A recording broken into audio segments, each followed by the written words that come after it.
យើងខ្ញុំសូមគោរពលោកគ្រូអ្នកគ្រូព្រមទាំងមិត្តទាំងអស់ជាទីគោរពនិងជាទីរាប់អានយើងខ្ញុំឈ្មោះសុវណ្ណចនក្រារៀននៅថ្នាក់ទី3កនៃសាលាបឋមសិក្សាយោបល់ដែលមានទីតាំងស្ថិតនៅក្នុងភូមិព្រែកធំ2សង្កាត់បាកោះខណ្ឌស្វាយអំពៅរាជធានីភ្នំពេញថ្ងៃនេះយើងខ្ញុំសូមលើកយកអត្ថបទមួយដែលមានចំណងជើងថាសាលាកុមារមេត្រីមកអានជូនអ្នកគ្រូលោកគ្រូព្រមទាំងមិត្តទាំងអស់សម្រាប់ដូចតទៅមេរៀនទី1សាលាកុមារមេត្រីអំណាចចូលអានអត្ថបទខាងក្រោមរួចឆ្លើយនឹងសំណួរសាលារៀនខ្ញុំជាសាលាកុមារមេត្រីសាលារៀននេះសង់លើទីទួលមានបរិវេណធំទូលាយនិងរបងព័ទ្ធជុំវិញ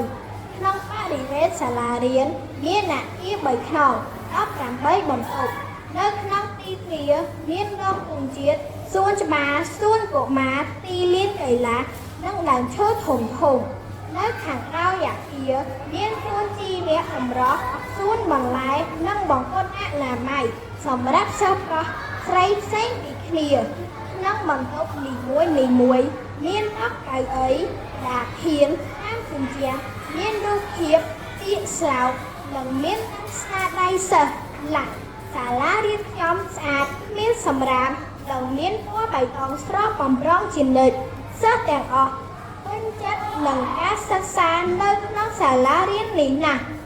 នៅtrongឆ្នាំពួកគេបានឡើងថ្នាក់ទាំងអស់គ្នា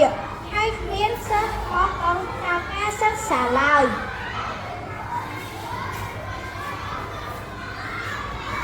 ខ្ញុំសូមអរគុណលោកគ្រូអ្នកគ្រូព្រមទាំងមិត្តទាំងអស់ដែលបានចំណាយពេលវេលាដ៏មានតម្លៃស្ដាប់នៅការរបស់នាងខ្ញុំសូមអរគុណនិងសូមជម្រាបលា